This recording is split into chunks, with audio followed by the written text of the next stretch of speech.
Ladies and gentlemen, welcome to the Raw Recap brought to you, my bad, by Wrestle Buddy. It is yours truly, the Drip King, Jimmy Baby. And as you could tell, it's Judgment Day tonight because our boy Dom shined bright like a diamond tonight, baby. He was on the screen, he wasn't on the screen very long, but he was shining bright. We're going to get to that later, though.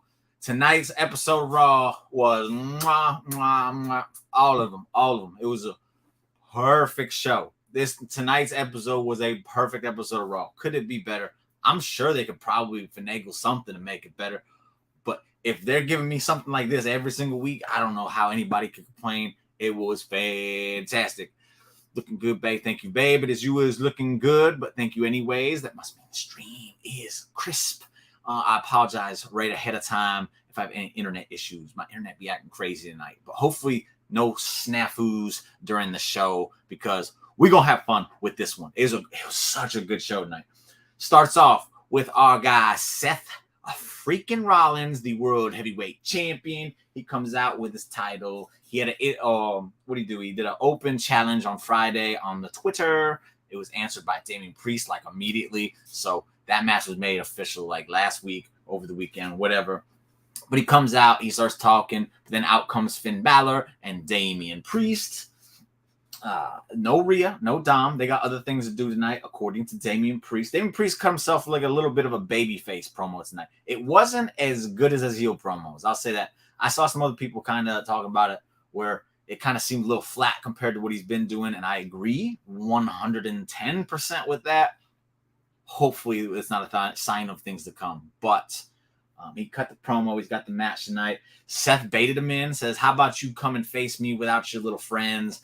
Damian Priest accepted. Finn was trying to be like, no, you don't make the rules. But Damian Priest, I can do this. They had a little exchange right there where they looked at each other and like teasing a breakup. And I'm going to say this right now. Don't you dare. Triple H, I know you're watching the show. You just finished Raw. You're checking in on the Raw recap with the Drip King. You're trying to get some information. I'm here to let you know right now, Triple H. Don't you dare. Don't you even think for a second of trying to do anything to break up this Judgment Day. It is too damn good right now. You want to add JD McDonough to it? That's cool. There rumors about that for like weeks now. If you want to do that, that's cool. Don't you dare break this up. Don't you dare take Damian Priest away from us. Don't take Finn away. Leave it how it is, man, because this group is working to perfection. Every single person is better off since being in it. Don't ruin it now. But that's the segment. Sets up the main event for night. It wasn't too long. Very effective. Very nice. Get Damian Priest some mic time. Seth had some one-liners in it that was pretty nice. Damian's like, you're going to have the shortest reign ever. And he goes, yeah, it might be the shortest reign ever, but it was still much longer than his. Nice callback to theirs. He had another one that was pretty funny. But, yeah, it was a good opening segment. Set the tone for the night, in my opinion, because I was immediately invested. Next up, though, Seth Rollins goes back. Becky Lynch comes out. That seems to be the thing they're doing every week now. But Becky Lynch, Sonya Deville, and a Money in the Bank qualifier match. And before I even go over, I was really rooting for Sonya Deville here. And again, I'm a big Becky fan. I know that might sound crazy to people, but I was really wanting Sonya to win here because I felt like she needs it. Becky doesn't need it. Sonya needs it. But the match came out. Good match between the two. Becky put in some work to help Sonya get some time, get some shine, and let the people know, yeah, Sonya's actually pretty good. She's legit. She's the real deal. Chelsea Green got involved. At one point, Becky was ragdolling her against the barricade. She threw up on the top. She bounced off, flew up. It was wild. Sonya came out, got hers too, got back in the ring. Trish and Zoe, my bad, her name slipped my head from it. But they came out and stood up by the entryway for the match, and they just watched from a distance, taking mental notes of what's about to happen when Zoe Stark gets her hands on Becky Lynch. But it wasn't enough. Becky Lynch was over to overcome it, and manhandle slam, 1, 2, 3. Becky Lynch wins. She qualifies for Money in the Bank. Comment time. What we got here. It was a great episode. Great, as MJF would say. And Sonya definitely needed it. Yeah, I thought so. But Becky Lynch, the story, Becky Lynch kind of already implanted. Now that I'm thinking about it, she said, I want to win a Money in the Bank. And so now when she gets robbed of it in this, it's adding to the story. So I'm actually okay with it now that I think about it. Chelsea's hair. Now she yanked it out of her when she ragdolled against the dang barricade. She was brutal, though, Chelsea. Chelsea going to get it back, though. Just Green ain't no punk. Good match. It was a good opening match for the show. Again, helps set the tone for the rest of the show because, man, there was no come down in this show at all. Literally, at all. It was all just, we gonna get to it, baby. Because next up, we get Sami and Kevin Owens, and they're in the back, and they get interrupted. They're talking about the Bloodline saga that happened on Friday, and Sami's like, I'm not the kind of guy to tell you I told you so. And then Kevin Owens kind of gave him a look like, yes, you are. And Sami's like, no, I'm not the guy. But it's nice to see the stuff with Bloodline happening when it should have been happening months ago. And then he said, well, at least Jimmy did what he was supposed to do months ago. Jay, we still haven't seen yet. So they're really playing to this Jay story. More to that a little bit later, too. But then they're interrupted by Imperium again. Kevin Owens snaps again.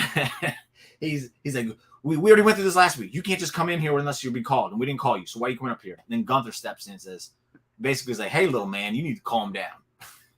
You too angry. You need to learn some respect. I don't remember the word he used. I'm sorry. But he says, you need to calm down.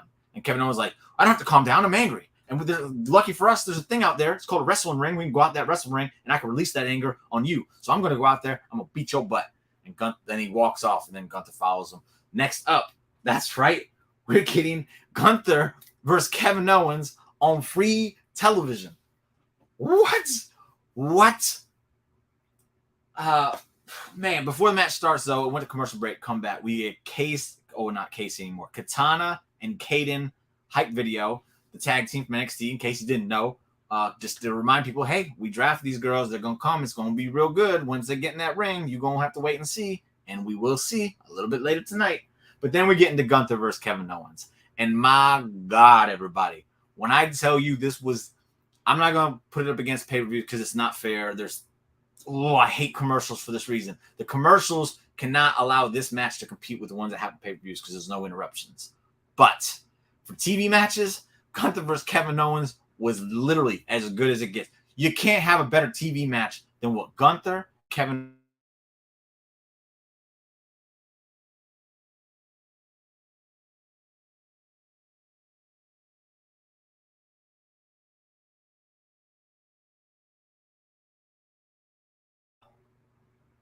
Sorry, I told you it's gonna happen. That going boo. How are you? Sorry, I can't stay, but I appreciate you coming in and saying, hey, I don't know if you're getting this. Internet's going snafu potty.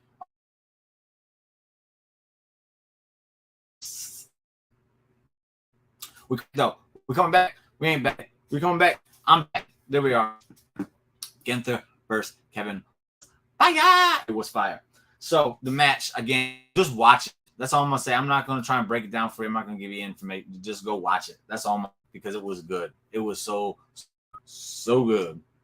I'm not going to try and break it down for you. I'm glad the sound's still going through. I had to check it. Sorry. But in the end, Imperium was beating down Sami on outside, so obviously Kevin had to go help him. And then after that, Kevin went back in the ring, and Gunther just finished him. 1, 2, 3. He didn't finish him. He rolled him up and then stacked him. So he got the kind of a cheap victory. But with how good the rest of the match was, like, I'm okay with it. I'm okay with it because we get to revisit this match later down the road. We didn't get a clear-cut winner here. Revisit it. If they can top this one, put it on a pay-per-view so there's no commercial interruptions. That's what I say to that. That's how good this match was. I challenge anybody to try and tell me a TV match that tops what I saw between Gunther and Kevin Owens. And with that said, I want to give Kevin Owens the props and flowers that man deserves. Because Roman is the biggest star in wrestling in WWE. I won't talk about other things. I'll just talk about WWE. As far as WWE is concerned, Roman Reigns is the big star. All right. Seth Rollins is the best wrestler. I'm gonna go ahead and say right now, he deserves it. Kevin Owens is probably the most important wrestler for the product because he can literally go in that ring and have a match with anybody on that roster. He can wrestle R-Truth this week. He can wrestle Roman Reigns next week. He can wrestle Austin Theory the following week. And then he could wrestle, I don't know, Scripps, Reggie, whatever we're going to call him these days, the following week. And every single match is going to be good. He's going to give it his all. He's going to make every single one of those people look good. And he's going to make them better. Like, he makes it all better. Just drop him anywhere. And he loves the business so much that he is willing to do the work, do the jobs, everything about Kevin Owens is so crucial to the WWE product. It's crazy. He gets a lot of love. He don't get enough, in my opinion, because he is that important. He is the Trinity. Roman for the star power, Rollins for the skills, Kevin Owens for what he does for the business. My God, give that man his flowers. Tidy up in the building. What up, Tidy? Thank you for joining, bud. From there, after Gunther beat Kevin Owens, you can only come down from there. Unfortunately, though, not unfortunately. Fortunately, though, they didn't go crashing down from here because this is all in the first hour. They went down a little bit and then they just kind of coasted. But great coasting. We'll get to it. In the back, Riddle, he's cutting a promo and he's tired of Gunther cheating. He's tired of this, he's tired of that. But then here comes Kaiser and Vici, whatever the heck his name. I'm sorry. I don't remember his name. Baldy. That's what we're going to call him until I figure out what his name is because I just know him as Imperium. Sorry, everybody. But Baldy and Kaiser come up and Riddle is like, go away. And they're like, what are you going to do about it? He goes, what are you going to do about it? And then he attacks Kaiser, puts Baldy in an ankle lock. They have to drag him off. Riddle got to look like a beast because in real life, guess what? Riddle is a beast. There's no goofiness tonight. And that's what I like. I do like the goofy version of Riddle, but I don't need him to be goofy all the time. I like there to be a balance. We saw some of that balance tonight. Man, this thing falling off again. Last time I fixed it, though, the internet went off. Dom probably cut my internet because my handkerchief falling off and I'm not representing properly. Let me fix this real quick right now, Dom, so you don't cut my internet off again. Boom. Ain't happening again. So Riddle, he got dragged away as Vinci, Giovanni Vinci. See, I wasn't that far off. Vinci. I just know it's Vinny. When he was on NXT, it was Vinny Vinci or some crap like that. But so appreciate that. You helped me out. But Riddle got to look like a beast. And like I said, Vinci was selling the ankle, so it really looked like Riddle messed him up. Riddle and Gunther is going to be amazing when they do it. And I see people hating on it already because for whatever reason, people just hate Riddle. And it's like, God, stop it. But that match is going to be awesome. From there, we get a Ronda and Shayna interview in the back, and they're just talking that nonsense. And then in comes the girls who had a video package earlier so that anybody who didn't know who they were here, guess what? They were prepared for it because that video package said, hey, that's who these girls are. And they talked about what it is they're about. Great job there. They come in and say, hey, we're new here. We love a chance. We think we can hang with you. We'd love a chance at the baddest team in the division or something like that. Something along those lines. That's what was said. And then Ronda said, where's our Munchkin convention in town? Blah, blah, blah, blah. Ronda can shut up. I don't care what she has to say. But that led to them having a match next. They literally just walked out from there to have kind of like Kevin Owens and Gunther. I like this. There's no waiting. Just get to the program, baby. And what happened next was probably the most shocking thing of the entire night because I don't think there's any secret how much I have a disdain for Ronda Rousey and what she does to the women's division. She and Shayna put on a great match with Kaden and Katana. It was a great match. They let Kaden and Katana get that offense in. They let them girls put in that work, not just on Shayna either. Ronda was taking them hits too. This match was great. And in the end, Shayna and Ronda win. They should. The girls shouldn't win it on their debut. I don't even know if it was for the titles, but they looked impressive, and that's all that matters. They got their shit in. People got to notice them. Good. Ronda, if this is kind of business Ronda's going to be doing as the tag team champion, I'm here for it. Please give it to me. That's what the kind of Ronda I like. We've seen it once before. We're back to it. Thank you. I do want to take a timeout to go ahead and do the whole Ciampa right here. Because for months, I have been telling anybody and everybody that will listen to me. Hold on. Rep that Dom life. You know I'm going to rep that Dom life to the day I die, baby boy. But anyway, for months, I have been telling anybody and everybody that'll listen. Once WrestleMania is done and we go into the next season of WWE, them women tag titles are going to be treated with the respect they deserve. You can't do it overnight. It's got to be built up. But every single show, Raw and SmackDown, since WrestleMania, those titles have been featured in one way or another. The champs have been on there in a segment, getting challenged in the ring, every single week, those belts are there. They're doing everything they can to make those belts feel important. I've been saying it. For the people who didn't want to listen to me, eat them, eat crow, eat it. Eat the rock, suck a rock, whatever I was saying last night on the Drip King Wrestling one. Suck a rock. Because I've been telling you, you're going to have to start listening to me. I promise you, when I'm not being foolish, I know what I'm talking about. When I'm not being silly, I know what I'm talking about. And I've been telling y'all, these tag titles in the women's division were going to start getting treated much, much, much, much, much better after WrestleMania. And I was right. Booyah, I'll take my cake and I'll eat it too, or whatever the saying is. Boom. Because, again, tonight's match was great. Raquel and Liv did great with those tag titles. I hate that Liv got injured because the program they would have had with Ronda and Shayna probably would have been really cool. But I don't know if we would have Katana and Kaden tonight. So, anyway, the women's tag titles have been treated very well since WrestleMania.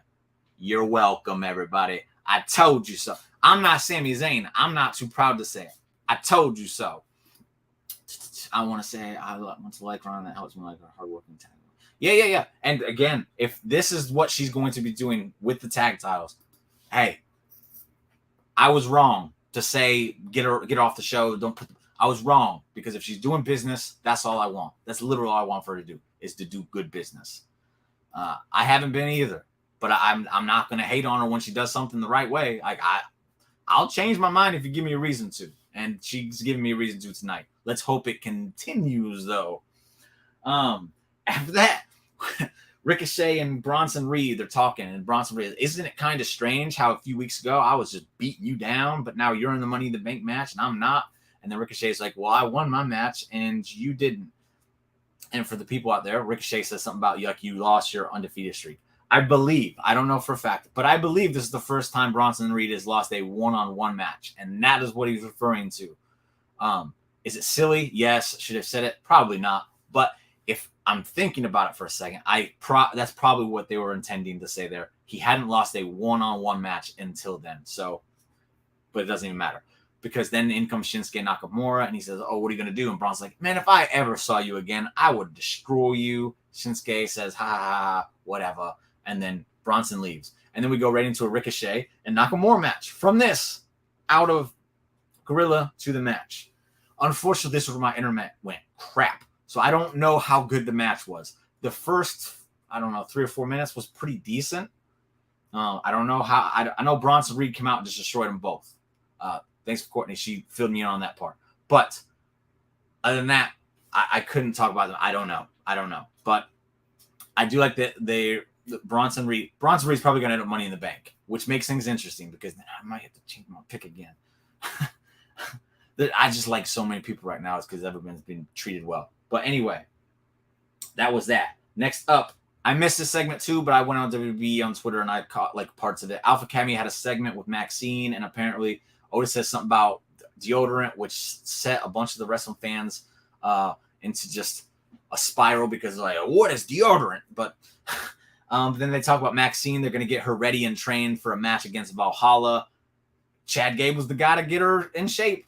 And this is where, I've been saying it for weeks, this is where Chad Gable and Maxine are going to, they started off bickering. Now they're cool.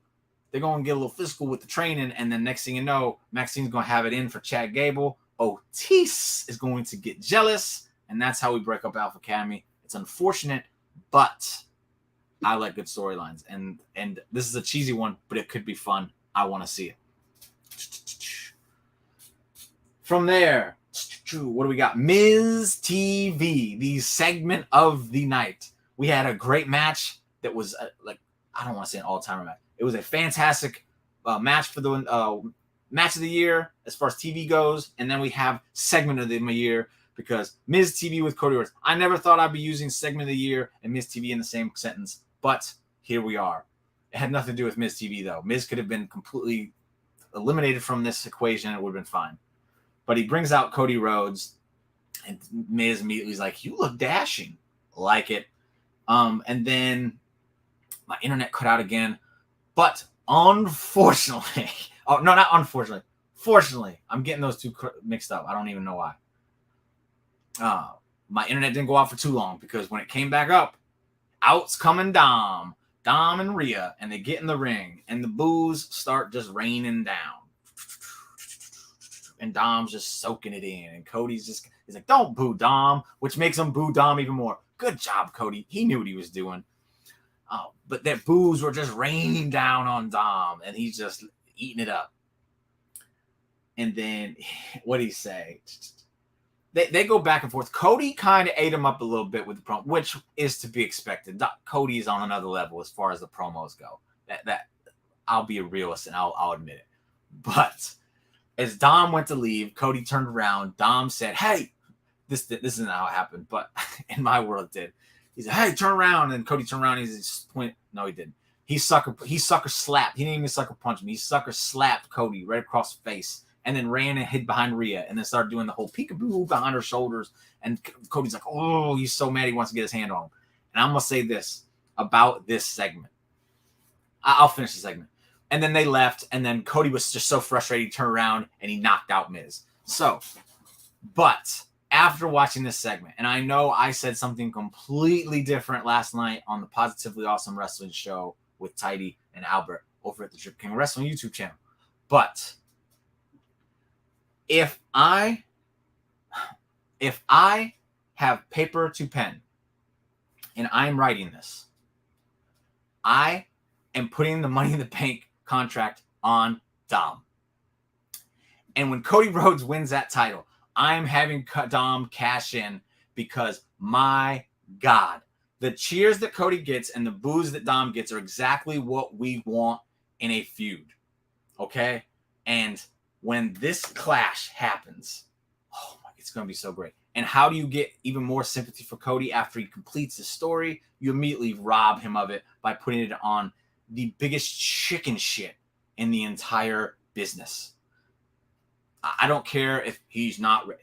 The man is over. You have to cash in on it while you can. And that's how you do it. And I'll say that.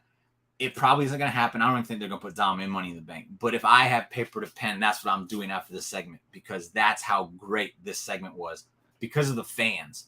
Good job, fans, tonight. You did your job throughout the entire show. But this segment in particular because Dom is he gets the most heat out of everybody in WWE. And Cody gets the most cheers out of everybody in WWE. That's the basis for a perfect feud right there. Cody is levels ahead of him. I know this. I know it.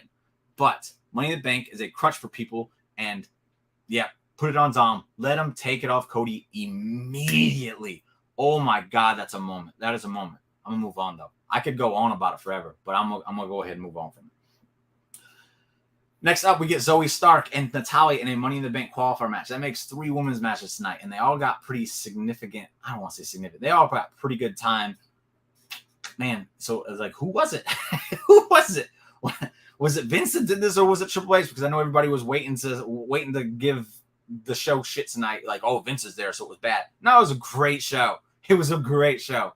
But anyway, Zoe Stark won this because Trish Stratus helped her, so now she's in the Money in the Bank as well with Becky Lynch. And that's that. Nothing crazy about this match. It's probably, I don't want to say it, but yeah, I won't be negative about it. But Zoe Stark won. The right person won. Natalya gave her a decent match with the time they were given. Trish helped her. That plays the story. Good. Zoe and Becky in it in the money. That's going to play into the Money in the Bank ladder match. Paul Heyman was on and he was in the back, and it was just I know everyone's going, he shouldn't be. He's on SmackDown. This wasn't a part of the show, I don't think. I think this was just a, hey, tune into SmackDown this week because Jay is making his decision. This is like a I don't know, an ad to like really push SmackDown. Like, hey, this is what we're doing on SmackDown this week. Make sure you check it out. Dom that dude. Next up, Indus Sher comes out and destroys Cedric and Shelton. They don't even have a match. They just beat them down before, so no match. This happens. They look like monsters. They look like beasts. Even Jinder, shaved head and everything, he just looks like a cold, hard killer right now. So I think this is going to work. I'm excited to see where they go. I don't want them beating Sammy and KO, though. And then next up, we get Seth Rollins versus Damian Priest in the main event. A great match. And if it wasn't for Gunther and KO, this would have been match of the night. But man, tonight's was stacked with the matches tonight. The match quality was fantastic. Seth Rollins, Damian Priest, they had themselves a match. At one point, they were on the outside. Damian had just took the power bomb into the apron, or not the apron, the barricade. And he landed awkward. I thought he hurt himself. He went in the ring. Finn tried to make a sneak attack, but Seth saw it and he kicked him, went in the ring. When he got in the ring, Damian knocked him down. Looked down, he saw Finn. He goes, yo, what are you doing out here? He's upset. So again, I will say one more time, Triple H, do not break this up. Do not do this to Judgment Day. You are crazy. This shit's too good right now. But he goes for the outsider's edge, razor's edge, whichever you prefer. But his shoulder gave out. He dropped him. Seth went from there, hit the stomp. 1, 2, 3. There is your winner. And then the show ends with he's celebrating. Finn gets in the ring. He looks like he's about to try and attack Seth. He doesn't. Seth turns around. They have a face-off. End the show. Thank you. That's how you do it. That's how you do it. From beginning to end, tonight's show was boom. Banger, banger, banger, banger. This is how, man, if every Monday night was like this, there would be no like, oh my, this was a great wrestling show. A great, great wrestling show. But that's it for tonight. I thank everybody for joining me. I appreciate it. I will be back next week with another Raw recap. So make sure you're there for that. And make sure you go over to Drip King Wrestling. Subscribe. Put your bell on so you can watch us every Sunday night as we do the Positively Awesome Wrestling. It's me, Tidy, and my good buddy Albert from Wrestle Buddy as well. We go over all the fun and happy stuff from the week. We try not to be negative. Most of the time we're not. But eventually it does seep its way in from time to time. But you should check that out on Sunday nights as well. And then this Friday, early Friday, probably like, I don't know, whatever time zone you're in. I'm in Central, in 12 Central time. We will be having Meet the Wrestle Buddy with one of the new members of the team. So if you want to learn more about that, you need to tune in. His name is Andy. So make sure you check that out this week, Friday, early. But with that, thank you all for joining me. I appreciate it. As always, the support is much, much appreciated. And I just want to leave by saying one last thing, and that's please do not forget to just enjoy